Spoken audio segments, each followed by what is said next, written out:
So today we will start with the topic muscular tissue. So muscular tissue जो topic है, सबसे पहली बात तो हम ये समझेंगे कि कौन से चैप्टर से आता है. सो जब आप चैप्टर पढ़ते हैं स्ट्रक्चरल ऑर्गेनाइजेशन इन एनिमल्स, सो उस चैप्टर के अंदर बेसिकली क्या बात की गई है, जो एनिमल्स हैं उनका स्ट्रक्चर्स का ऑर्गेनाइजेशन कैसे हुआ, एनिमल्स में स्ट्रक्चर्स कैसे बने, हम उसके बारे में बात करते हैं. तो सबसे पहले हमें पता है कि बेसिक चीज क्या है एनिमल बॉडी में, दैट इज द सेल. उन सेल के ग्रुप के साथ क्या बनता है, जब सेल्स अपना एक ग्रुप बना लेती हैं तो उसको हम बोलते हैं टिश्यू. और जब टिश्यू मिलते हैं तब बनता है ऑर्गन. और जब ऑर्गन मिलते हैं बहुत सारे, जैसे कि डाइजेस्टिव ऑर्गन्स मिल गए, जैसे कि रिप्रोडक्टिव ऑर्गन्स मिल गए, और इन सबको मिला के हमने क्या नाम दे दिया, that is known as the organ system. ठीक है. तो आज ना हम सिर्फ टिश्यू के बारे में बात करेंगे क्योंकि हम डिस्कस करने वाले हैं मस्कुलर टिश्यू को. तो सबसे पहली बात, जब आप ये चैप्टर पढ़ते हो शुरू में यू विल गेट कि हमारे पास 4 टाइप के टिश्यू होते हैं. The first one is the epithelial tissue, second one is the connective tissue, third one is the muscular tissue and the fourth one is the neural tissue, also known as the nervous tissue. तो हम discuss करेंगे सिर्फ muscular tissue के बारे में. अब जब उसके नाम के आगे टिश्यू लगा हुआ है तो टिश्यू की जो डेफिनेशन है उसमें से हम कुछ कुछ चीजें निकालते हैं. जब हम टिश्यू को पढ़ते हैं तो सबसे पहली बात तो हम ये पढ़ते हैं कि टिश्यू का ओरिजिन कहाँ से हुआ है. ठीक है. टिश्यू जो है वो ओरिजिनेट कहाँ से हुआ है, तो muscular tissue is originate from the mesodermal. If you कभी भी अगर आपने पढ़ा होगा ऑर्गेनोजेनेसिस के बारे में, एम्ब्रियोजेनेसिस के बारे में, तो आपने पढ़ा होगा 3 जर्म लेयर होती है. कौन कौन सी जर्म लेयर होती है, एक होती है हमारी एक्टोडर्म, एक होती है एंडोडर्म और एक होती है मीजोडर्म. तो हमारा ये जो मस्कुलर टिश्यू है ये कहाँ से ओरिजिनेट हुआ है, फ्रॉम द मीजोडर्मल. बट यहाँ पर एक छोटा सा एक्सेप्शन है जो इतना तो इंपॉर्टेंट नहीं है कि आपके एग्जाम में पूछा जाए, बट हो सकता है कभी आपसे पूछ लिया जाए. तो मैं बता देती हूँ, जो आइरिस की मसल होती है, जो आइरिस है और जो सिलियरी बॉडी है, आई में हमारी जो सिलियरी बॉडी है, इनका ओरिजिनेट कहाँ से होता है, ये दोनों ओरिजिनेट होते हैं एक्टोडर्मल. इनका एक्टोडर्मल ओरिजिन है. वैसे हमारी बॉडी में जितनी भी मसल हैं वो सारी की सारी कहाँ से ओरिजिनेट हुई है, मीजोडर्मल से. सेकंड बात हम ये करते हैं जब हम टिश्यू के बारे में पढ़ते हैं, टिश्यू इज बेसिकली क्या है, tissue is basically group of cells. तो कौन सी सेल्स का ग्रुप है muscular tissue, so muscular tissue is a group of myocyte. Myocyte मतलब कि मायो मीन्स मसल, साइट मतलब सेल, तो मसल सेल भी बोल सकते हैं और इसको मायोसाइट भी बोल सकते हैं. तीसरी बात क्या आती है, ये तो हो गया. हाँ, तीसरी बात क्या आती है, मस्कुलर टिश्यू में ओरिजिन, उसका group of cells, and third point is what is the function of that tissue. इस मस्कुलर टिश्यू का फंक्शन क्या है, the function of this tissue is movement.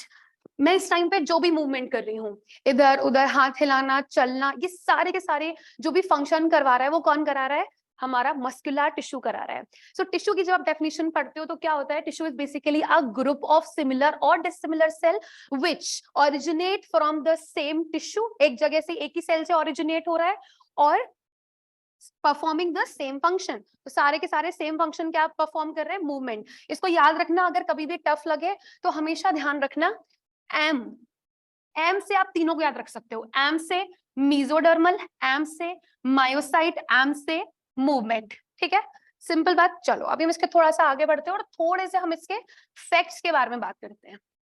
Facts which are related to the muscles. सबसे पहली बात आती है, क्योंकि हम मसल के बारे में पढ़ रहे हैं, तो मसल की जो स्टडी होती है उसको हम क्या कहते हैं. तो पहला point, the study of muscles is known as myology or we can say sarcology. क्योंकि आगे जब आप इस चैप्टर को पढ़ोगे ना तो बहुत सारे वर्ड आपको मिलेंगे, जैसे sarcoplasm, sarcomere and sarcoplasmic reticulum. तो आप कहोगे मैम ये सार्को वर्ड कहाँ से आया, तो बेसिकली ये सार्को वर्ड भी मसल से ही रिलेटेड है, कोई अलग से नहीं आया है. ये सार्कोलॉजी कहते हैं हम किसको, स्टडी ऑफ मसल्स को. नाउ एक और पॉइंट आता है, थोड़े से कुछ इंटरेस्टिंग फैक्ट्स के बारे में बात कर लेते हैं. तो सबसे इंटरेस्टिंग फैक्ट हमारी बॉडी में क्या होता है, जब भी हम जैसे बोन के बारे में पढ़ते हैं तो हम जानना चाहते हैं कि सबसे बड़ी बोन कौन सी है, सबसे छोटी बोन कौन सी है, ये जानना चाहते हैं. तो आज हम बताएंगे कि सबसे बड़ी मसल कौन सी है. The largest muscle in human body. So the largest muscle is the gluteus maximus. ठीक है, ये थोड़ा सा तुम्हारा आउट ऑफ नीट सिलेबस है, बट इससे तुम्हें काफी इंटरेस्ट आएगा इस टॉपिक के अंदर भी और तुम्हें कुछ जनरल नॉलेज भी मिलेगी. सो ग्लूटियस मैक्सिमस कहाँ की मसल है? This is a muscle of hip bone. उसके नाम में ही आ रहा है मैक्सिमस, मतलब मैक्सिमम है ये. ठीक है, दूसरा आता है smallest muscle. Which one is the smallest muscle in human body? कहोगे मैम आपने लार्जेस्ट तो बता दी, तो स्मॉलेस्ट भी बता दो. अच्छा बताओ, तुम लोग मुझे बताओगे स्मॉलेस्ट बोन कौन सी है हमारी बॉडी की? स्मॉलेस्ट बोन होती है स्टेपीज. तो स्मॉलेस्ट मसल भी उसी की ही मसल हुई, स्टेपडीज बोलते हैं हम उसको. This is the muscle of the middle ear. हमारा जो ईयर है उसके अंदर 3 बोन होती है, सबको पता है, इनकस, मेलियस और स्टेपीज. तो स्टेपीज सबसे छोटी बोन होती है हमारी बॉडी की, बट और उसके साथ सबसे छोटी मसल कौन सी है? वो भी होती है स्टेपडीज.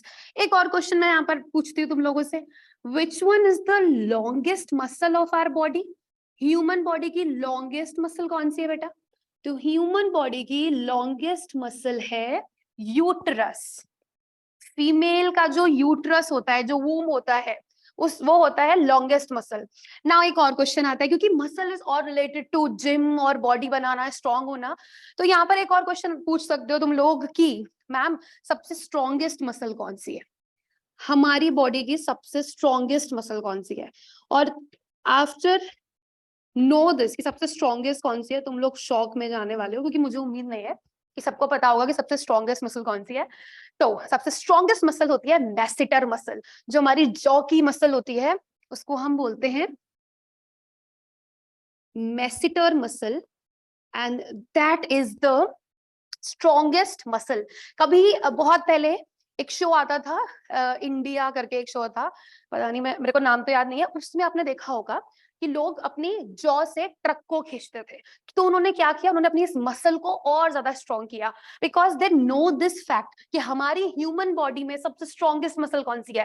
That is the masseter muscle. ठीक है, ये तो हमने बहुत सारे बेसिक से फैक्ट्स के बारे में बात कर ली, जिससे मुझे उम्मीद है कि सबको एक टॉपिक में इंटरेस्ट बना होगा, क्योंकि आगे जब आप इस टॉपिक को पढ़ोगे यू गोना बोर, बट उसको बोरिंग सिचुएशन आने से पहले आई जस्ट वांट कि तुम लोगों को कुछ इंटरेस्टिंग चीजें मैं यहाँ पर बताती चलूं.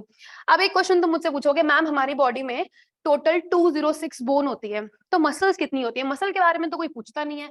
मसल्स के कितने नंबर होते हैं? नंबर ऑफ मसल्स कितनी होती है? तो number of muscles vary from 609 to 649 muscles in our body. क्यों? क्योंकि क्या होता है, पहली बात, जैसे बोन ना सबके पास सेम होती है, सबको हम कहते हैं सबके पास 206 बोन है, बट सबके पास सेम मसल्स नहीं होती. This is a very interesting fact जो कि आप किसी को बता भी सकते हो कि सबके पास सिमिलर नंबर ऑफ मसल्स नहीं होती हैं. हो सकता है एक बच्चे के पास 610 हो, दूसरे के पास 620 हो, तीसरे के पास 640 हो. ठीक है, इस तरीके से अलग अलग मसल के नंबर होते हैं. चलो, ये तो हमने कुछ इंटरेस्टिंग फैक्ट्स के बारे में बात कर लिया. नाउ मस्कुलर टिश्यू को अब हम करेंगे क्लासिफाई, और यहाँ से इंपॉर्टेंस शुरू होती है, क्योंकि ये सारी चीजें आपके नीट एग्जाम में पूछी जाती है. ठीक है, तो सारे बच्चे यहाँ पर थोड़ा ध्यान से पढ़ेंगे, हर एक चीज समझेंगे, बोर्ड पे देखेंगे कि मैम आखिरकार पढ़ा क्या रही है. This classification is highly important to try to learn it in class. घर जाके सिर्फ रिवाइज करना है इसको, सिर्फ समझो अभी के अभी कि मैम ने कैसे क्लासिफाई किया है मस्कुलर टिश्यू को. Let's understand the classification of the muscular tissue. मेरे हिसाब से सबको अभी मस्कुलर का मीनिंग पता होगा और अभी टिश्यू का मीनिंग पता होगा. अच्छा, एक और इंपॉर्टेंट फैक्ट है, ये भी मैं बताना चाहूंगी, बहुत इंटरेस्टिंग सा फैक्ट है. चलो इसको हम नीचे लिख देते हैं कि हमारी बॉडी का जो 45 से 50% ऑफ बॉडी वेट होता है, कितना? 45 से 50% of body weight is contributed by muscle. Contributed by muscles. This is the interesting fact. This is very interesting fact कि हमारी बॉडी के अंदर 50% आपका वेट कितना भी है, अगर मान लो तुम 80 किलो के हो, तो 40 किलो जो है वो तुम्हारा किसका वेट है? मसल्स का वेट है। This is a very interesting fact और आपके एग्जाम में पूछ सकता है क्योंकि ये है आपकी एनसीईआरटी की लाइन। ठीक है, ये एनसीईआरटी की लाइन है इसलिए मैंने इसको येलो से लिखा है, दिस इज हाईली इंपॉर्टेंट। चलो यस, अभी हम बात करेंगे बेटा क्लासिफिकेशन ऑफ मस्कुलर टिश्यू के बारे में। सो क्लासिफिकेशन हम चाहें तो हम अलग अलग तरीके से कर सकते हैं, ऑथर अलग अलग तरीके से करते हैं। तो यहाँ पर ना पहले मैं तुम्हें बताऊंगी कि क्या बेसिस है इनके क्लासिफिकेशन के। So let's understand the basis of classification, किन किन बेसिस पे हम इसको क्लासिफाई कर सकते हैं। So the first basis is upon striation. हम स्ट्राइएशन के बेसिस पे इनको क्लासिफाई कर सकते हैं। अब आप कहोगे बेटा मैम स्ट्राइएशन क्या होता है? स्ट्राइएशन का मतलब क्या है? तो जब आप मसल देखते हो, फॉर एग्जांपल जब आप स्केलेटन मसल देखते हो तो उसके ऊपर आपको इस तरीके के कुछ कुछ कुछ कुछ बने दिखते हैं। These are the striation, these are called the striated muscles. तो इसको ना हम दो पार्ट में डिवाइड करते हैं कि जिनके पास स्ट्राइएशन प्रेजेंट है उनको हम बोलेंगे स्ट्राइप्ड मसल, स्ट्राइप्ड मसल। और जिनके पास नहीं है, जिनके पास लैक है स्ट्राइएशंस का, उसको क्या बोलेंगे? अनस्ट्राइप्ड मसल। अभी ये सब मैं आपको बताऊंगी, यहाँ पर मैं एक एक चीज अलग अलग क्लासिफाई करके पढ़ा रही हूँ। दूसरी हम बात करेंगे अपॉन कंट्रोल, कि आप अपनी मसल को कितना कंट्रोल कर सकते हैं। ठीक है, तो कंट्रोल के बेसिस पे अगर हम अपनी मसल को खुद से कंट्रोल कर सकते हैं तो हमने क्या नाम दिया? अगर हम कंट्रोल कर सकते हैं तो उसको नाम दिया वॉलंटरी मसल। अगर कंट्रोल नहीं कर सकते थे तो उसको नाम दे दिया इनवॉलंटरी मसल। ठीक है, तीसरा classification is based on their location, based on the location of muscle. और ये ही एक्चुअल क्लासिफिकेशन है क्योंकि आप अपनी बुक में इन्हीं तीन मसल के नाम पढ़ते हैं। सबसे इंपॉर्टेंट बेसिस क्या क्या थे? Striation, control and the location. Location के हिसाब से इनके नाम पढ़े तो पहली लोकेशन कौन सी थी? Skeletal muscle. जो भी हमारी जो मसल्स हैं जो स्केलेटन से अटैच रहती हैं, जो हमारी बोन से अटैच रहती हैं, उसको हम बोलते हैं स्केलेटल मसल। नाम से ही पता चल रहा है, ज्यादा मेहनत की जरूरत पड़ेगी ही नहीं। दूसरी मसल आती है हमारे पास स्मूथ मसल, और हम इसको बोलते हैं विसरल मसल। क्यों इसको स्मूथ मसल क्यों बोल रहे हैं? इसका रीजन इज डिफरेंट जो मैं आगे बताऊंगी अभी। ठीक है, स्ट्रक्चर पढ़ाऊंगी तब बताऊंगी इसको स्मूथ क्यों बोला, इसको विसरल क्यों बोला, ये मैं अभी बताती हूँ। जब आप बेटा अपने मेडिकल कॉलेज में जाओगे सबसे पहले वहां पर जाके ना, जैसे अभी आप अपने बॉडी के ऑर्गन्स बोलते हो, ठीक है, ये ऑर्गन वो ऑर्गन, वहां जाके ना विसरा वर्ड यूज किया जाता है। जब आप अपने अनाटॉमी के डायसेक्शन में बैठोगे then your professor use the word viscera, because actually medical language में ऑर्गन्स को कहा जाता है विसरा। दैट्स व्हाई इसे कहते हैं विसरल मसल। क्यों? क्योंकि ये उन विसराज में होती है, उन हॉलो ऑर्गन्स में होती है। हमारे ऑर्गन से जो चिपकी हुई मसल्स होती है उनको हम बोलते हैं स्मूथ मसल। तीसरी बहुत ही स्पेशल मसल है, मतलब तीसरी वाली इज समथिंग डिफरेंट। अब हमारी बॉडी में देखो हार्ट ना बहुत इंपॉर्टेंट है, तो हार्ट ने कहा कि मेरा इन दोनों मसल के साथ काम नहीं चलेगा। ना तो हार्ट एक बोन है जो बोन से चिपका रहेगा, ना वो एक ऐसा ऑर्गन है जो स्मूथली काम करता है, वो तो बहुत मेहनत करता है। ठीक है, आपकी जो कार्डियक मसल है ना ये कभी नहीं थकती है। जिस दिन ये थक गई उस दिन समझो आप गए, ठीक है, लाइफ खत्म। तो कार्डियक मसल जो है वो कभी भी नहीं थकती, नेवर फटीग। ये इनकी बहुत ही स्पेशल कैरेक्टरिस्टिक है। कभी भी अगर आपसे कोई पूछ ले फटीग के कंपैरिजन में, तो वो मैं बताऊंगी कि कौन सी मसल कितना थकती है। तो कार्डियक मसल हमारी प्रेजेंट होती है हार्ट में।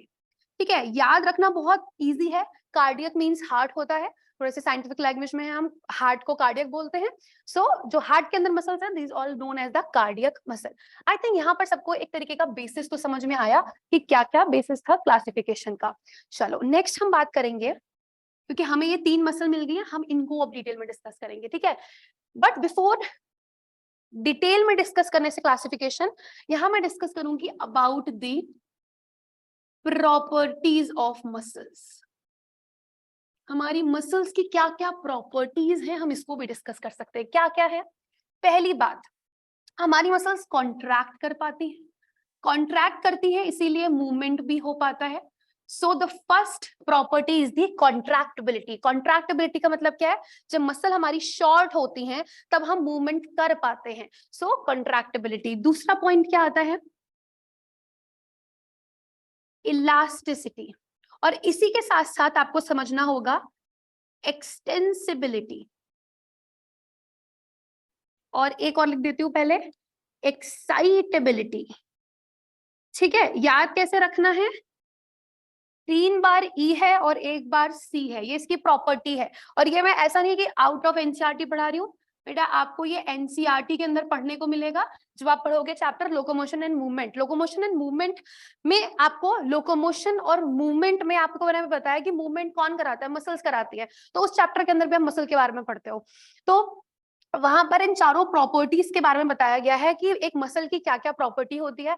मसल जो है वो कॉन्ट्रैक्ट करती है, वो शॉर्टन होती है, तब हम मूवमेंट कर पाते हैं। मसल जो है वो खिंचती भी है, वो इलास्टिसिटी जो होती है, जैसे आपने इलास्टिक देखी होगी, ठीक है, बैग वगैरह में पड़ी होती है, तो वो इलास्टिक होती है, वो खिंचती है और अपनी पोजीशन पे जब वापस आ जाती है तो उसको हम बोलते हैं, इस प्रॉपर्टी को बोलते हैं इलास्टिसिटी। और जब वो खिंचती है उसको हम बोलते हैं एक्सटेंसिबिलिटी। अब यहाँ पर मेरे पास कोई रबड़ वगैरह तो नहीं है कि अगर तुम किसी रबड़ को खींच रहे हो, दैट इज द एक्सटेंसिबिलिटी। जब वो वापस अपनी नॉर्मल पोजीशन पे आ रही है, that is known as the elasticity. और व्हाट इज द एक्साइटेबिलिटी, तो जैसे हमारे न्यूरॉन्स जो है वो एक्साइटेड होते हैं, वो एक्साइटिंग फैक्टर में आते हैं, ऐसे ही हमारी मसल्स भी एक्साइट होती है। और इन मसल्स को एक्साइट कौन करता है, इन मसल्स में जो नर्व्स होती हैं वो इन्हें एक्साइट करती हैं, क्योंकि वो इनके पास सारे के सारे सिग्नल्स लेकर आती हैं कि भाई कुछ काम करो। मूवमेंट ऐसे ही नहीं मसल खुद से करना स्टार्ट कर देती है, पहले हमारा जो सीएनएस और एएनएस है वो इसको मोटर न्यूरॉन के थ्रू एक सिग्नल भेजता है कि भाई मसल कुछ तो काम करो, आलसी मत बनो। तो ये जो सिग्नल भेजता है उसको हम क्या कहते हैं, एक्साइटेबिलिटी। मसल उससे एक्साइट हो जाती है। तो ये 4 प्रॉपर्टीज आई थिंक सबको क्लियर है, समझ में आ गई होगी। Let's move to the next thing.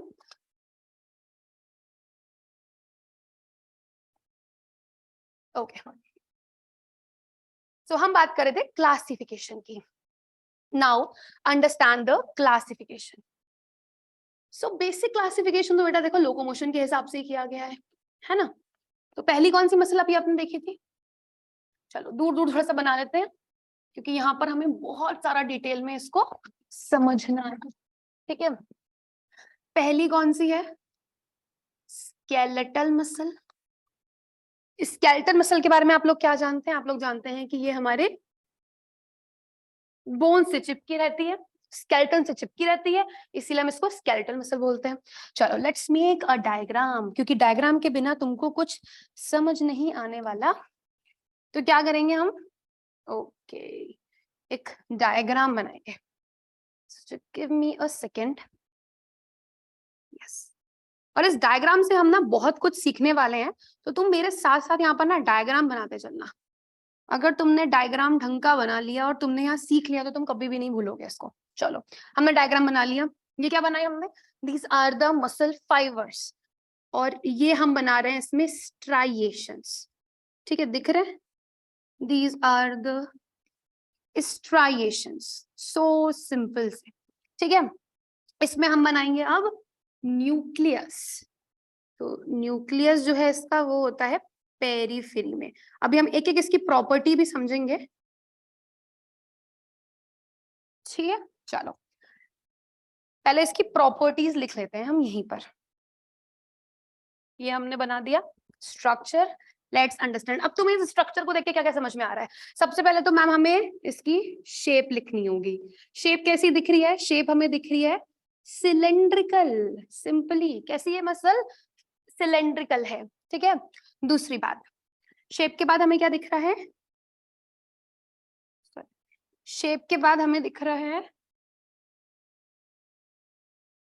Position of nucleus.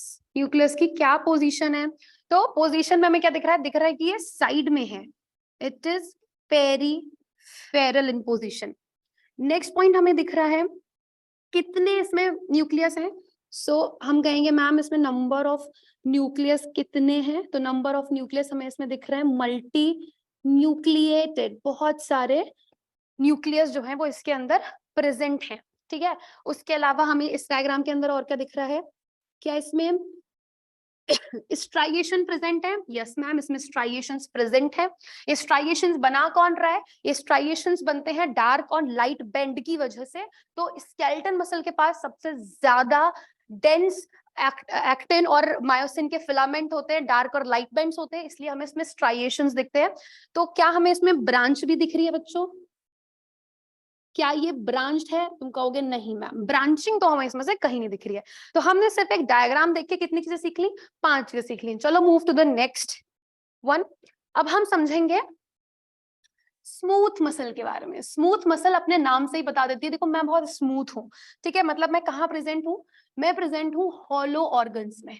Hollow organs that means the digestive tract, the reproductive tract, ठीक है, वहां पर मैं प्रेजेंट हूँ स्मूथ मसल्स हॉलो ऑर्गन्स में। Let's make a diagram. तो इनका डायग्राम इज समथिंग लाइक पत्ती जैसा, ऐसे समझो, ठीक है, जैसे पत्ती बनाते हैं ना, कुछ कुछ वैसा सा ही इनका डायग्राम होता है। तो this is the smooth muscle, और बीच में इनके पास एक होता है न्यूक्लियस। चलो अब इनकी भी हम थोड़ी थोड़ी प्रॉपर्टी लिखते हैं। शेप कैसी दिख रही है? शेप हमें इसमें दिख रही है फ्यूजिफॉर्म। क्या बेटा इस शेप को हम कुछ और भी कहते हैं? यस मैम, इसको हम स्पिंडल शेप भी बोलते हैं, is also known as the spindle shape. उसके बाद हमने यहाँ पर किसकी बात करी थी? हमने बात करी थी पोजीशन ऑफ न्यूक्लियस की। तो न्यूक्लियस कहाँ दिख रहा है इसमें? बिल्कुल बीच में दिख रहा है, सेंट्रल पोजीशन है न्यूक्लियस की। फिर हमें देखने हैं नंबर ऑफ न्यूक्लियस, कितने नंबर ऑफ न्यूक्लियस हैं? सबको दिख रहा है? एक ही है? दूसरा दिख रहा है क्या? नहीं दिख रहा है। तो ये हो गया आपका यूनी न्यूक्लिएटेड। इस बात को याद कैसे रखोगे? देखो सिंपल सी बात है, जब घर में एक बच्चा होता है जिसके वो ही सेंटर पे रहता है, ठीक है, अब घर में इतने सारे बच्चे होंगे तो कौन अपने सारे बच्चों पे ध्यान दे पाएगा? बट अगर आप घर में इकलौते बच्चे हैं, ठीक है, सिंगल चाइल्ड है, तो आप तो हमेशा सेंटर में रहने वाले हैं। सो हमेशा इस चीज को आप ऐसे याद रख सकते हो, ठीक है। चलो नेक्स्ट पॉइंट क्या आता है? Next is the striation. क्या बच्चों तुम्हें इसमें स्ट्राइएशंस दिख रहे हैं? तुम कहोगे नहीं मैम, हमें कोई स्ट्राइएशंस नहीं दिख रहे हैं। क्यों? इसी वजह से हम इसको स्मूथ मसल कहते हैं, because this muscle doesn't have the striation. This is the only muscle जिसके पास स्ट्राइएशन नहीं है। अभी जब आप कार्डियक मसल पढ़ोगे उसके पास भी स्ट्राइएशन है, स्केलेटन मसल के पास भी स्ट्राइएशन है, पर smooth muscle doesn't have the striations, ठीक है। तो स्ट्राइएशन बच्चों इसमें प्रेजेंट नहीं थे। फिर हम करेंगे क्या हमें इसमें ब्रांचिंग भी दिख रही है? Is it branched? तुम कहोगे नहीं मैम, इसमें कोई ब्रांचिंग नहीं है, ये सिर्फ एक सिंगल सी आपको स्मूथ मसल दिख रही है। चलो it is done. Move to the third one. Third one कौन से पेन से बनाया जाए? चलो थर्ड हम इस पेन से बनाते हैं, that is the cardiac muscle. Cardiac muscle सबको पता है कहाँ प्रेजेंट है? दिल में प्रेजेंट है, हमारे हार्ट में प्रेजेंट है। Let's make the diagram of that heart की muscle.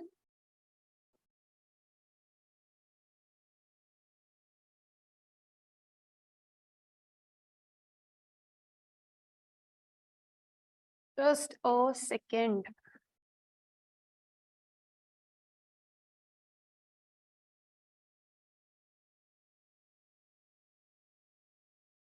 It's just take some time.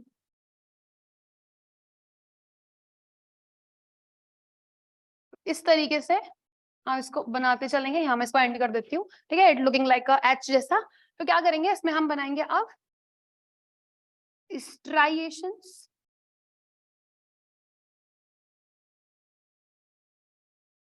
But इसमें एक और चीज भी होती है। इसमें हमें क्या मिलते हैं?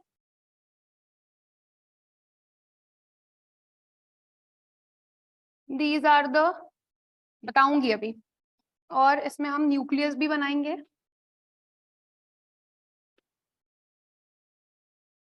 चलो लेट्स डिस्कस इट।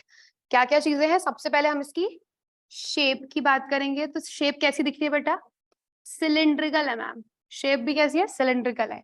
नेक्स्ट हम बात करेंगे पोजीशन ऑफ न्यूक्लियस। न्यूक्लियस कहाँ दिख रहा है? न्यूक्लियस की पोजीशन क्या है? अगेन इन सेंटर,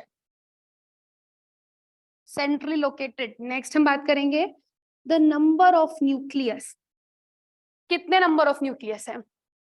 हर एक सेल के अंदर एक न्यूक्लियस है, ठीक है, इसलिए हम इसको क्या बोलेंगे? यूनी न्यूक्लिएटेड, ठीक है। जैसे यहाँ पर यूनी न्यूक्लिएटेड था, यहाँ पर भी यूनी न्यूक्लिएटेड है, और यहाँ पर भी जो भी न्यूक्लियस है वो सेंटर में है।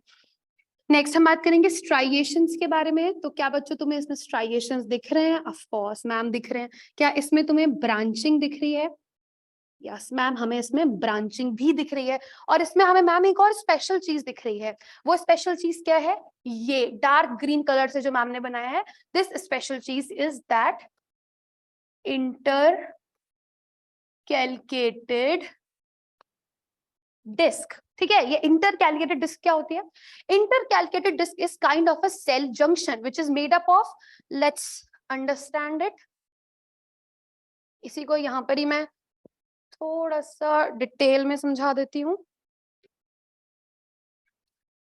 अगर हो पाए तो। हो गया, ठीक है। So yeah, what is intercalated disc? It is type of a cell junction. इसमें दो सेल जंक्शंस होते हैं, कौन कौन से? Gap junctions and desmosomes. और इस गैप जंक्शन की वजह से इसमें इंपल्स अच्छे से आ पाते हैं। ठीक है, सो आई थिंक इतना सबको जो है यहाँ पर कवर हो गया, समझ में आ गया। डायग्राम देख के आप ये 5 चीजें जो है वो बिल्कुल आइडेंटिफाई कर सकते हैं क्या क्या है। बट इसके अलावा और भी चीजें, बात यहीं पे खत्म नहीं होती है। इसके अलावा और क्या है? इसके अलावा एक इंपॉर्टेंट बात है कि कौन सी मसल कितना थकती है। तो स्केलेटन मसल थकती है, आपके हाथ पैर थकते हैं, ऑफ कोर्स थकते हैं। क्यों थकते हैं? Because of the formation of the lactic acid, जो मैं कभी आपको और डिटेल में पढ़ाऊंगी। जब हमारी मसल्स बहुत ज्यादा थक जाती हैं, जब ऑक्सीजन की कमी हो जाती है, तो हमारी मसल्स करती है anaerobic respiration to produce the energy. और जब एनएरोबिक रेस्पिरेशन होता है तब बनता है लैक्टिक एसिड, और लैक्टिक एसिड की वजह से स्केलेटन मसल्स में दर्द होना स्टार्ट हो जाता है। तो ये मसल थकती है, ऑफ कोर्स मैम, वो भी बहुत ज्यादा थकती है, बहुत जल्दी जल्दी थकती है। ठीक है, तो ये वाली मसल क्या कहलाती है? फटीग मसल, ये थक जाती है। दूसरी आती है स्मूथ मसल। स्मूथ मसल्स कितना थकती हैं? स्मूथ मसल जो है वो बहुत ज्यादा तो नहीं थकती, बट ऑफ कोर्स थक जाती हैं। जैसे कि हमारा डाइजेस्टिव ट्रैक्ट है, तो पूरे टाइम तो काम नहीं करता रहता है ना। जैसे हमने कुछ खाया तो वो डाइजेस्ट कर रहा है, तो उसको मेहनत लग रही है। ठीक है, तो ये वाली मसल जो है ना, वो थोड़ा बहुत थकती है, ज्यादा नहीं, थोड़ा बहुत थकती है। तीसरी आती है कार्डियक मसल। क्या ये थकती है? कभी नहीं थकती है, नेवर एवर फटीग। क्योंकि अगर ये थक गई तो समझो तुम भी थक गए, ये कभी भी थक ही नहीं सकती। ठीक है, never fatigue at all. I think ये चीज भी सबको समझ में आ गई होगी। नेक्स्ट एक और इंपॉर्टेंट पॉइंट आता है कि कौन कौन सी मसल हमारे कंट्रोल में है। तो क्या स्केलेटल मसल हमारे कंट्रोल में है? Yes, of course. ये नर्वस कंट्रोल में है, मतलब अगर हम चाहें तो हम हमारी स्केलेटन मसल से काम करवा सकते हैं। सो इसको हम क्या कहेंगे? This is known as the voluntary muscle. और इसको हम और क्या बोल सकते हैं? This is also known as striped muscle. क्यों? क्योंकि इसमें ये स्ट्राइएशंस प्रेजेंट है, इसलिए हम इसको स्ट्राइप्ड मसल भी बोल देंगे, जो हमने क्लासिफिकेशन में सीखा था। तो वो स्ट्राइप्ड मसल भी है ये, और ये वॉलेंट्री मसल भी है। स्मूथ मसल की बात करें, क्या ये हमारे हिसाब से चलती है? स्मूथ मसल क्या हमारे हिसाब से चलती है? नो, नॉट एट ऑल, बिल्कुल भी नहीं चलती है।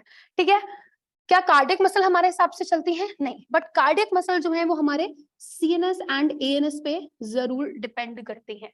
ठीक है, जब हमें कोई घबराहट होती है, कोई हमें कुछ सेंसेशन, कुछ इंपल्सेस बाहर से आते हैं, तो हमारी कार्डियक मसल जो है वो ज्यादा काम करना स्टार्ट कर देती है। ठीक है, बट ये हमारे कंट्रोल में नहीं है, हमारे विल के कंट्रोल में नहीं है।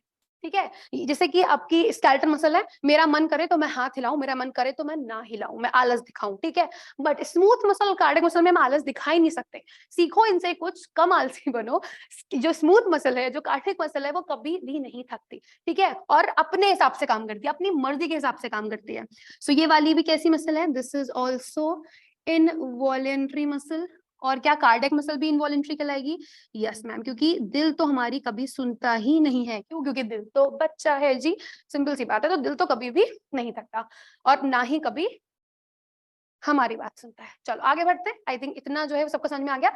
एक इंपॉर्टेंट बात हमेशा बच्चों याद रखनी है, बच्चे बहुत ज्यादा कंफ्यूज होते हैं इस इंटरकैलकेटेड, और एक और वर्ड है इंटरकैलकेटेड डिस्क, और कभी कभी बच्चे पता नहीं क्यों इंटर वर्टिबल डिस्क, इन दोनों को सेम कर देते हैं। तो एक छोटू सा डिफरेंस जो तुम्हें याद रखना है, इंटरकैलकेटेड डिस्क लिखा है, कैलकेटेड, इसमें सी आ रहा है, तो तुमको ध्यान रखना है this is related to the cardiac muscle, not the vertebral column. Intervertebral disc, जो वर्टिब्रास होते हैं हमारी बॉडी के अंदर, टोटल 26 वर्टिब्रास होते हैं। सबको पता है सर्वाइकल, थोरैसिक, लंबार, उस तरीके से सैक्रम।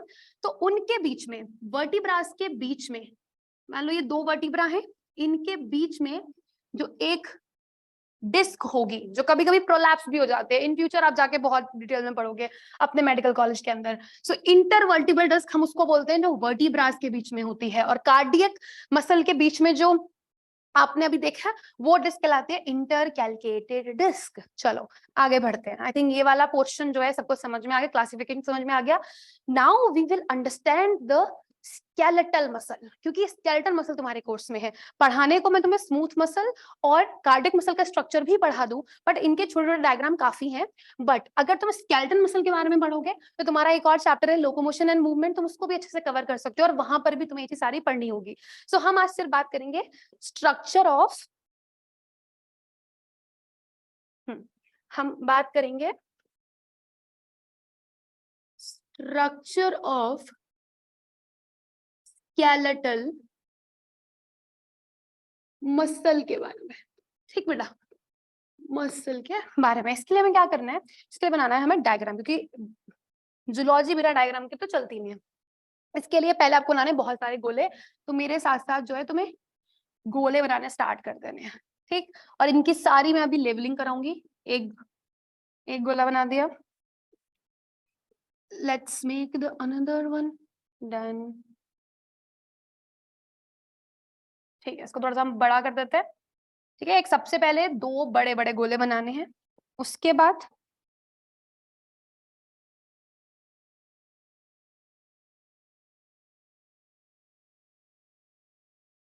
हमें ऐसे बड़े बड़े गोले बनाने हैं। 3 ही बनाऊंगी, ज्यादा नहीं बनाऊंगी ना, कंफ्यूजन और क्रिएट हो जाएगा। इनके अंदर हमें एक एक गोला और बनाना है। ठीक है, ये गोले भी तुम्हारे लिए बहुत आसान हो जाएंगे, बस तुम्हें ध्यान रखना है कि तुम्हें यहाँ पर 6 गोले बनाने हैं, क्योंकि हमारी जो मसल है वो ऐसी सिचुएशन है, डिब्बे के अंदर डिब्बा, डिब्बे के अंदर डिब्बा, वो वाली सिचुएशन है। ठीक है, चलो इसके अंदर हम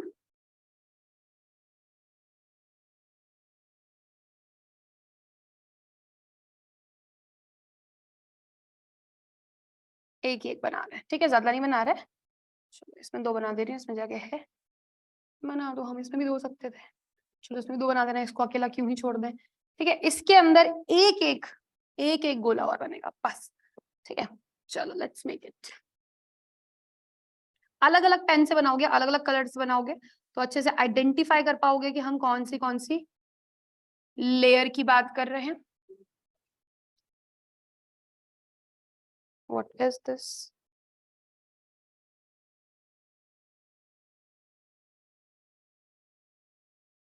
what is this?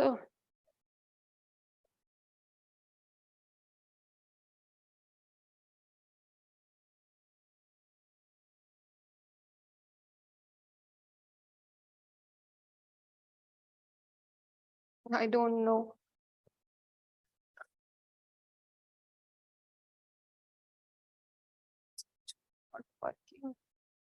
Okay, pen. ठीक है,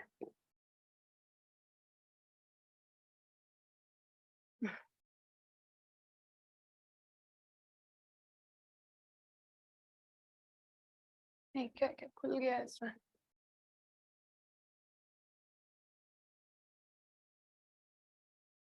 ओके, ठीक है।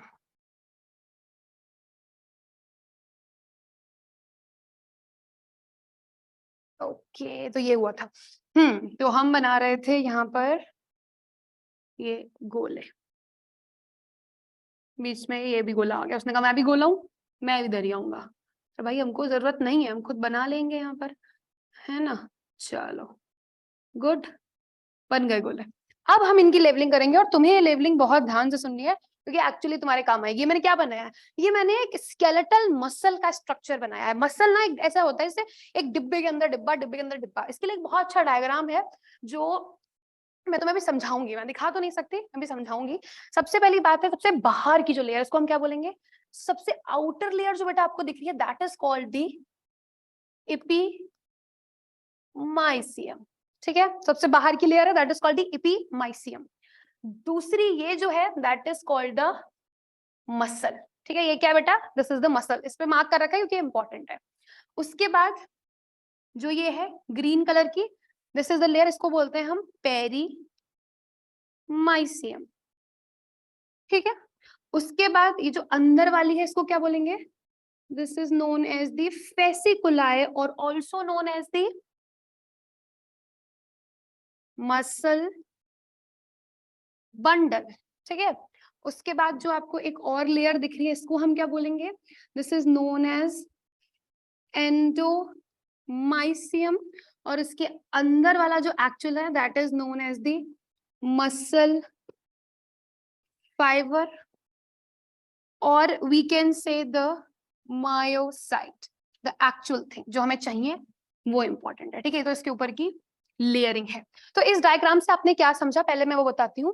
इस डायग्राम में सबसे पहले आपने एक लेयर देखी, वो लेयर क्या थी? सबसे बाहर वाली लेयर को हमने बोला epimysium, which is made up of the dense fibrous connective tissue. ठीक है, एपिमाइसियम सबसे बाहर वाली। उस एपिमाइसियम के अंदर क्या होता है? मसल। ठीक है, उस मसल के अंदर होते हैं बेटा बहुत सारे मसल बंडल। उन मसल बंडल को बोलते हैं हम फेसिकुलाई। और इस मसल बंडल के ऊपर जो कवरिंग होती है, जो लेयर होती है, उसको हम बोलते हैं बेटा perimysium. And this perimysium is also made up from the dense fibrous connective tissue. ठीक है, पेन चेंज कर देते हैं, बहुत बोर कर रहा है pen. Dense fibrous connective tissue. उसके बाद इस फेसिकुलाई मसल बंडल के अंदर एक और चीज होती है, एक और लेयरिंग होती है जिसको हम बोलते हैं endomysium, which is made up of the areolar connective tissue. Connective tissue देखो बहुत इंपॉर्टेंट है। आप कनेक्टिव टिश्यू के बारे में जब पढ़ते हो क्या पढ़ते हैं? This most abundant. आप जब भी कहीं भी कुछ पढ़ोगे ना, आपको कनेक्टिव टिश्यू की बात जरूर कहीं ना कहीं दिखाई देगी। जैसे कि आपने यहाँ देखा, ये भी कनेक्टिव टिश्यू है, ये भी कनेक्टिव टिश्यू और ये भी कनेक्टिव टिश्यू है। इस कनेक्टिव टिश्यू को हम किसके अंदर पढ़ रहे हैं? मस्कुलर टिश्यू के अंदर पढ़ रहे हैं। ठीक है, और फाइनली हमें क्या मिला? हमें लास्ट में मिलता है मसल फाइबर, जिसको हम देंगे, जो कि एक तरीके से हम कह सकते हैं पूरा मसल का कॉन्ट्रैक्शन कराती है, पूरा मसल का काम कराती है, इसको कहते हैं मसल फाइबर। ठीक है, बट बात यहाँ खत्म नहीं हुई। बात यहाँ पर अभी भी बाकी है कि ये जो आपके फैसिकुलाई है ना, ये जो मसल बंडल्स है ना, ये एक दूसरे से ऐसे ऐसे अटैच्ड रहते हैं। ये जो फैसिकुलाई है, ये मैंने 3 बनाए हैं, बनाने को आप यहाँ 5 भी बना सकते हो। ये जो फैसिकुलाई है ये अटैच्ड रहते हैं किसके through? It attached with fascia. And what is the fascia? देखो फेसिकुलाई बेटा अलग है, फेशिया अलग है, दोनों में डिफरेंस है। Fascia is kind of a covering और a layering which is made up of the collagenous tissue. और इसका काम क्या है? द फंक्शन और the work is the connects fasciculi. ये फेसिकुलाई को कनेक्ट करने का काम करे। जैसे आपने देखा ना, यहाँ पर मैंने ये येलो कलर से जो बनाया है, that is the fascia. Actually fascia है ये। ठीक है, सबको क्लियर हुआ, समझ में आया? चलो इसको एक थोड़ा सा मैं एक डायग्राम से और थोड़ा सा क्लियर करती हूँ। क्या होता है, मान लो ये है हमारी बोन। ठीक है, कोई बहुत सुंदर बोन नहीं है, सिर्फ एक बोन है। इस बोन से क्या निकला? इस बोन से जो निकला, this is called the tendon. Tendon is the example of dense regular connective tissue, which, what is the function of the tendon? Which connects bone to muscle। जो बोन को मसल से जोड़ रहा है। मैंने क्या बताया? ये क्या है? This is bone. ठीक है, इसके आगे हम क्या बनाएंगे?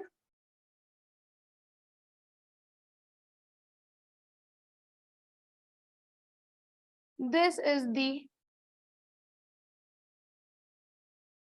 Actual muscle fibres. क्या है बच्चों? मसल कुछ ऐसी तो दिखती है, थोड़ी सी रेड रेड सी। ठीक है, सो ये क्या है? This is the actual muscle. ठीक है, वही वाली मसल जो हमने यहाँ डाली थी ना, ये मसल, ये वाली लेयरिंग दिख रही है। ठीक है, मसल वाली। इस मसल को जब हम ओपन करते हैं, इस मसल को जब आप खोलोगे तो इसके अंदर क्या मिलेगा बेटा? एक मसल बंडल मिलेगा। क्या पढ़ा था हमने? इस मसल के अंदर एक मसल बंडल मिलेगा, और उस मसल बंडल के अंदर ठीक है, इस मसल बंडल के अंदर हमें बहुत सारे मसल फाइबर मिलेंगे, जो कि अभी अभी हमने पढ़े, मसल फाइबर मिलेंगे। तो सबको ये बात समझ में आई? इस तरीके से पूरा प्रोसेस होता है। और जो मसल को मसल से कनेक्ट करता है, कभी कभी क्वेश्चन ये भी पूछ लेते हैं, मसल को मसल से जो कनेक्ट करता है उसको हम क्या बोलते हैं? That is known as the ligament. But जो बोन को मसल से कनेक्ट कर रहा है that is known as the tendon. It's a don, don है जो इसको इससे कनेक्ट कर पाता है, वरना बोन जैसी चीज से कोई कनेक्ट हो सकता है? कौन कौन करेगा इसको कनेक्ट? ये डॉन करेगा। ठीक है, चलो आई थिंक ये भी क्लियर हो चुका होगा। यहाँ वाला डायग्राम जो था उसको मैंने इस फॉर्म में भी समझा दिया। अभी हम आगे बढ़ते हैं। अभी हमारे पास जो आखिरी चीज जो मिली वो हमें क्या मिली? Muscle fibre. That is called डिब्बे के अंदर डिब्बा, डिब्बे के अंदर डिब्बा। और नाउ अब इस डिब्बे के अंदर हम समझेंगे कि चीज है क्या, एक्चुअल चीज है क्या मसल के अंदर। चलो let's understand, let's make again a diagram.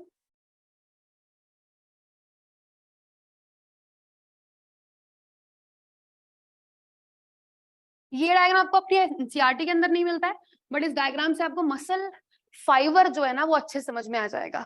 ठीक है, हम यहाँ पर जो डायग्राम बना रहे हैं वो किसका बना रहे हैं? मसल फाइबर का डायग्राम बना रहे हैं। चलो, तो ये जो मैंने बनाया ये क्या है? This is known as ma'am sarcolemma. मैंने आपको लेक्चर की शुरुआत में ही बताया था कि सार्को है क्या।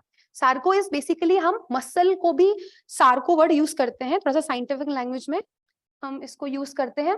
ठीक है, सार्को लेमा। तो सार्को तो मसल से रिलेटेड हो गया, और lemma means that is the plasma membrane of muscle fiber। ठीक है, that is known as a sarcolemma. Okay ma'am, ये क्या है? ये जो ऐसे ऐसे आपने बना दिया, these are known as T tubules. Okay ma'am, इस टी का मतलब क्या है? बताते हैं बिल्कुल। इस टी का मतलब है ट्रांसवर्स, ट्रांसवर्स ट्यूब्यूलेंस। ठीक है, एल ट्यूब्यूल्स भी होते हैं, उसको हम बोलते हैं लॉन्गिट्यूडनल, पर इसमें नहीं मैं दिखा रही हूँ क्योंकि इतना डिटेल आपको जाने की जरूरत नहीं है। आपके लोकोमोशन एंड मूवमेंट वाले चैप्टर के अंदर इसका डिस्क्रिप्शन दिया हुआ है, तो मैं इसको एज अ डायग्राम फॉर्म में समझा रही हूँ। सार्कोलेमा हो गया। सार्कोलेमा के अंदर हमें क्या मिलेगा? इसके अंदर हमें मिलेगा ऑफकोर्स एक सेल है, तो सेल के अंदर क्या होता है बच्चों? साइटोप्लाज्म होता है। Let's make it, that is the yellow yellow sarcoplasm. क्या मुझे इसे समझाने की जरूरत है ये सार्कोप्लाज्म क्या हुआ? That is the cytoplasm of a muscle fibre. Plasm से ही समझ में आ जाना चाहिए, that is the cytoplasm of the muscle fibre. इसके अंदर क्या होता है? जैसे कि अब एक सेल है, तो सेल के अंदर ऑर्गेनेलीज तो होंगे, तो इसके अंदर भी होता है, मैं इस कलर से बना देती हूँ। इसके अंदर होता है सार्कोप्लाज्मिक रेटिकुलम। जैसे कि हम एक मसल के अंदर क्या एक सेल के अंदर क्या पढ़ते हैं? Endoplasmic reticulum. Same as that यहाँ पर हम क्या पढ़ रहे हैं? ये जो मैं ग्रीन कलर से बना रही हूँ, that is the sarcoplasmic reticulum. ठीक है, that is the endoplasmic reticulum of a muscle. तो मेनली इसका काम क्या है? This is the store house of calcium. देखो कैल्शियम ना बहुत इंपॉर्टेंट है, तो इसीलिए कहते हैं भाई दूध वगैरह खूब पिया करो। ठीक है, क्या है? कैल्शियम हमारी बॉडी में हर जगह काम आता है। कैल्शियम कहाँ का काम आता है? ब्लड के अंदर काम आता है। क्यों काम आता है? ब्लड क्लॉटिंग के लिए। ठीक है, बोन के अंदर काम आता है। क्यों? उसको स्ट्रॉन्ग बनाने के लिए। मसल के अंदर क्यों काम आ रहा है? मसल में कॉन्ट्रैक्शन कराने के लिए। क्योंकि जब आप आगे जाके कॉन्ट्रैक्शन ऑफ अ मसल पढ़ोगे, देन यू विल अंडरस्टैंड कि एक अनमास्किंग करने का काम करता है कैल्शियम, जो कि मैं आपको बाद में डिटेल में जब चैप्टर पढ़ाऊंगी लोकोमोशन एंड मूवमेंट तब बताऊंगी। बट कैल्शियम इज बहुत ज्यादा इंपॉर्टेंट, बस ये बात ध्यान रखो अभी के लिए। इसके अंदर क्या प्रेजेंट होते हैं? फाइनली इसके अंदर एक और चीज हमें मिलेगी, that is known as the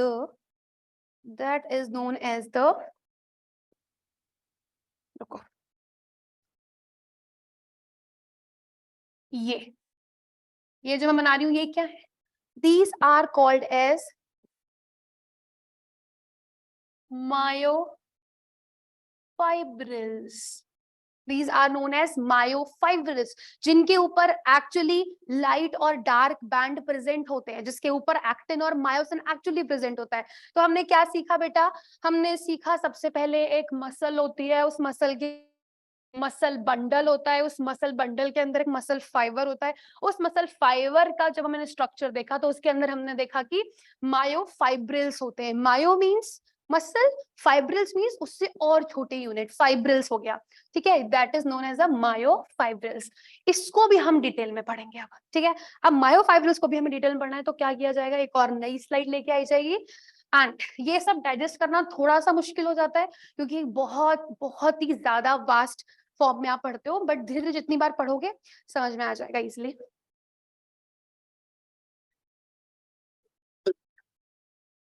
yes, so now myofibrils, और हम कह सकते हैं हम अब पढ़ेंगे सार्कोमियर के बारे में, ठीक है। हम पढ़ेंगे अब सार्कोमियर के बारे में। सार्कोमियर क्या होता है पहले एक बार वो, sarcomere is basically the contraction जो कराता है ना, वो सार्कोमियर के अंदर होता है। अब सार्कोमियर का स्ट्रक्चर देखना में इंपॉर्टेंट है क्योंकि myofibrils is made up of sarcomere, हम ये कह सकते हैं, ठीक है। चलो let's make the diagram again. इस डायग्राम बनाने के लिए हमें क्या करना है, सबसे पहले तो हमें दो जिग जैग लाइन बनानी है, ज्यादा आर्ट ना दिखाते हुए। सिंपल सी टू जिग जैग लाइंस बन गई, ठीक है। इन जिगजैग लाइन को सबसे पहले हम बीच में से क्या करेंगे, डिवाइड कर देंगे। बीच में से, बिल्कुल बीच में से डिवाइड कर दिया। मेरे साथ साथ बनाते चलोगे तो समझ में आ जाएगा, बाद में बनाओगे तो डायग्राम बिल्कुल समझ में नहीं आने वाला, ठीक है। तो ये हम इसके साथ साथ लेवलिंग भी कर देते हैं। ये जो मैंने बनाई this is known as Z line, ठीक है। और Krause membrane, this is a Z line, ठीक है। ये बीच में जो बनाई ये क्या है, दिस इज, ऊपर लिख देते हैं इसको एम लाइन। याद रखने में कोई मेहनत तो लगेगी नहीं, हमने मिडिल में बनाई है तो ये क्या हो गई, एम लाइन। इसके बीच में प्रेजेंट होते हैं कॉन्ट्रेक्टाइल प्रोटीन। अब मसल है तो मसल को कॉन्ट्रैक्ट तो करना ही पड़ेगा, ठीक है। जब मसल है तो उसे कॉन्ट्रैक्ट करना पड़ेगा। यहाँ पर एक छोटी सी बात मैं समझा देती हूँ पहले। तो कॉन्ट्रैक्ट करने के लिए मसल के पास होते हैं कॉन्ट्रैक्टाइल प्रोटीन, जो कि कौन कौन से होते हैं, दो होते हैं। एक होता है आपका एक्टिन, एक होता है मायोसिन। और सारी कहानी जो है वो एक्टिन और मायोसिन पर ही डिपेंड करती है। आप जब लोकोमोशन एंड मूवमेंट वाला चैप्टर पढ़ोगे उसके अंदर आप इनका भी प्रॉपर स्ट्रक्चर पढ़ोगे कि what is the structure of that contractile protein, myosin क्या काम करता है, एक्टिन क्या काम करता है। बट अभी हमें वो सारे स्ट्रक्चर जाने की जरूरत नहीं है, अभी हम सिर्फ सार्कोमियर का स्ट्रक्चर देख रहे हैं। सो पहले हम बीच में क्या बनाएंगे, यहाँ पर हम बनाएंगे मायोसिन। लेट्स मेक इट, ठीक है। बीच में बना दिया हमने, एक और, एक और, एक और, ये बन गए हमारे मायोसिन। मायोसिन का हेड होता है, ठीक है। इस तरीके से मायोसिन के हेड होते हैं। तो मैं यहाँ स्ट्रक्चर में भी बना दे रही हूँ।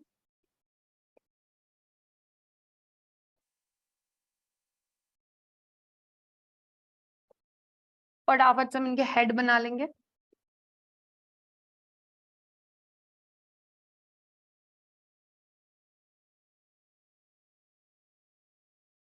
Good, good, yes, done. ये क्या हो गया, मायोसिन बन गया। अब हमें मायोसिन के अलावा और क्या बनाना है, मैंने आपको बताया दो कॉन्ट्रैक्टाइल प्रोटीन होते हैं, तो फिर एक और भी होगा। वो क्या है, दैट इज द एक्टिन, ठीक है। That is the actin.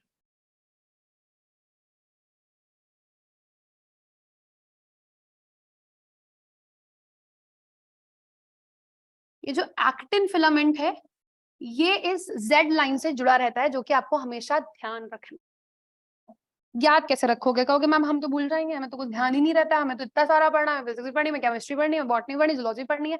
तो मैम है इधर तुम्हें ट्रिक बताने के लिए। क्या कैसे याद रखोगे, ये जो आपका एक्टिन फिलम, कुछ ज्यादा ही मोटा हो गया, छोटा सा करते हैं इसको, यस। ये जो आपका एक्टिन फिलामेंट है ये किससे जुड़ा हुआ है, ये जेड लाइन से जुड़ा है, किससे? जेड लाइन से जुड़ा है। आप बचपन में शुरुआत में क्या पढ़ते हो? ए टू जेड पढ़ते हो ना, तो ए टू जेड का कनेक्शन कुछ अलग ही लेवल का है। सो एक्टिन मार्क भी कर देती हूँ, this is the actin filament. किससे जुड़ा रहता है? ये हमेशा जेड लाइन से, जिगजैग लाइन से जुड़ा रहता है, हमेशा इस बात को ध्यान रखना, ठीक है। अब ये जो एक्टिन फिलामेंट है, ये आप देख रहे हो थोड़ा पतला बनाया है ना, ऐसे ही पतला नहीं बनाया, वजह है इसे पतला बनाने की। क्या वजह है? क्योंकि इसको हम बोलते हैं थिन फिलामेंट, और ये जो बीच वाला है, ये जो बीच में मैंने ग्रीन कलर से बनाया है, इसको हम बोलते हैं मायोसिन।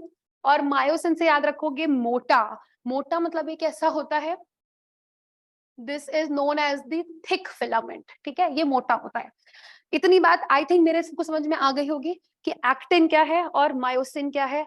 एक्टिन जो है वो जेड लाइन से जुड़ा है, वो ए टू जेड में है, और ये जो मायोसिन है ये एम लाइन के थ्रू बीच में लटका रहता है, ठीक है। क्योंकि देखो मोटा है तो वो आलसी है, वो कहता है मैं किसी से नहीं चिपकूंगा, मैं बीच में पड़े रहने दो मेरे को। तो मायोसिन ना हमेशा ऐसे ही यहीं पे रहता है, और जब कॉन्ट्रैक्शन भी होता है ना मसल का, तब कॉन्ट्रैक्शन में जो एक्टिन फिलामेंट है वो ऐसे ऐसे आते हैं, ठीक है, वो इसके ऊपर ओवरलैप करते हैं। बट मायोसिन कहता है मैं तो नहीं हिलूंगा, मैं बहुत बड़ा आलसी हूँ क्योंकि मैं मोटा हूँ, ठीक है। तो ये बीच में जो है वो ऐसे करके पड़ा रहता है। चलो, अभी एमलाइन मैंने बता दी। अब आप देखोगे इसमें हम कुछ और डिवाइड करके एक चीज और मैं पढ़ाती हूँ, और इसमें देखोगे कि एक्टिन फिलामेंट यहाँ तक आ रहा है, ठीक है। सो कुछ ऐसे मायोसिन है जिसके ऊपर कुछ भी नहीं है, जिसके ऊपर आपको एक्टिन नहीं दिख रहा है।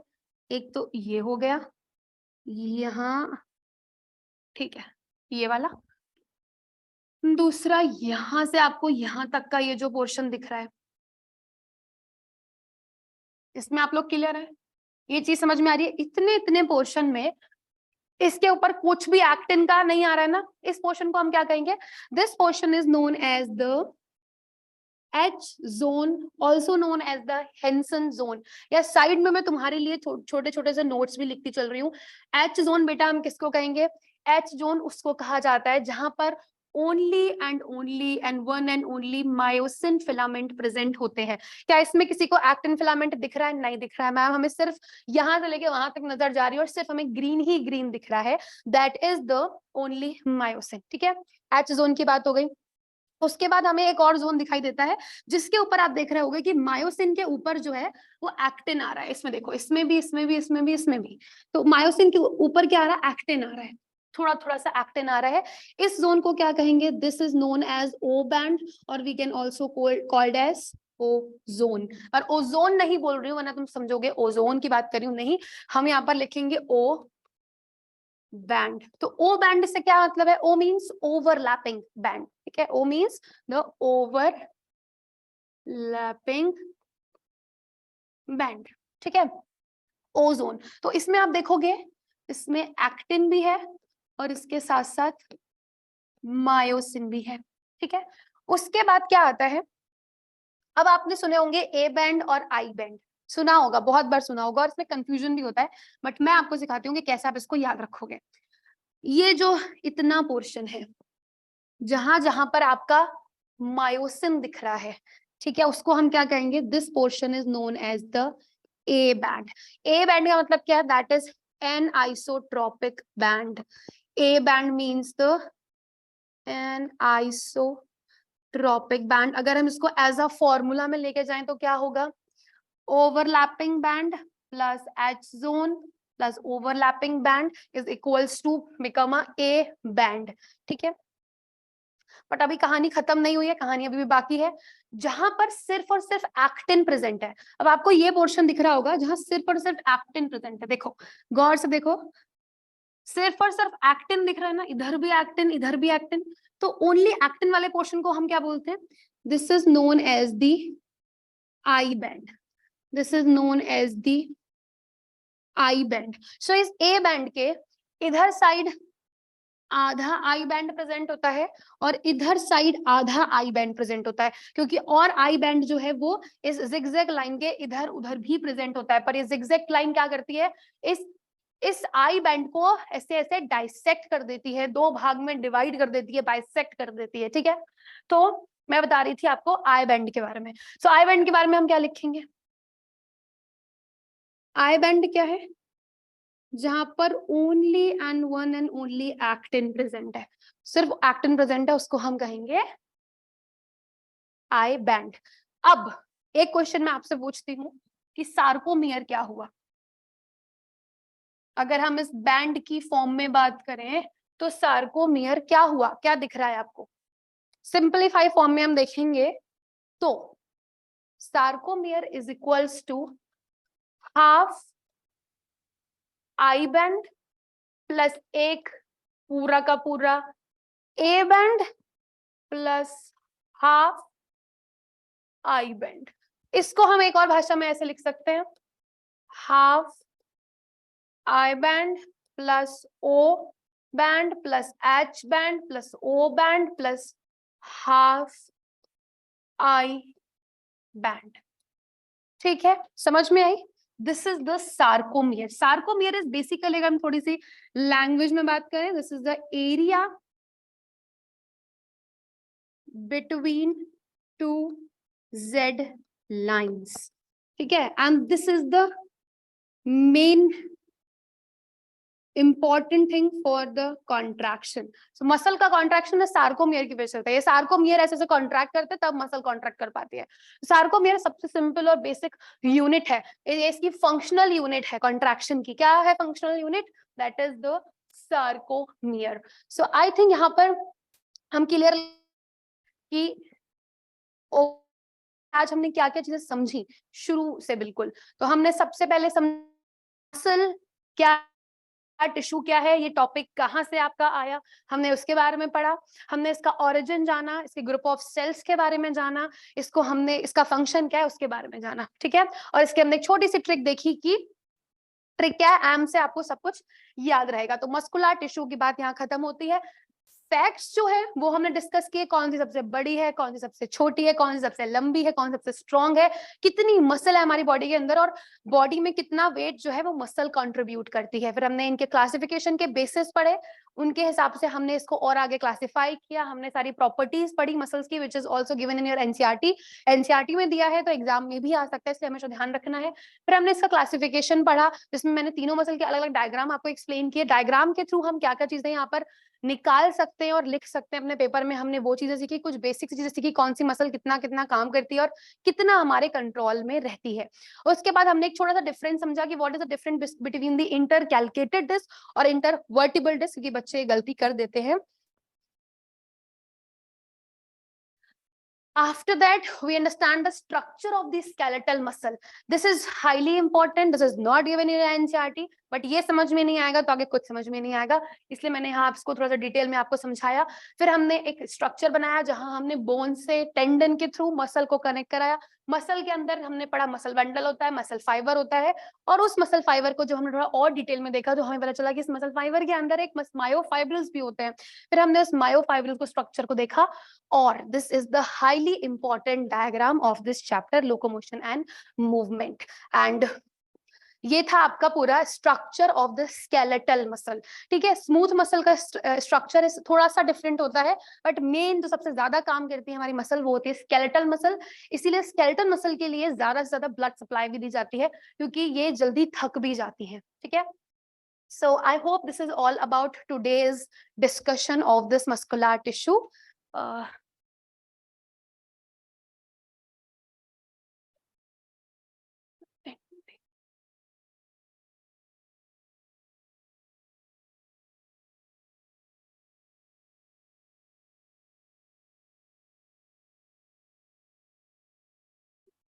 Confused.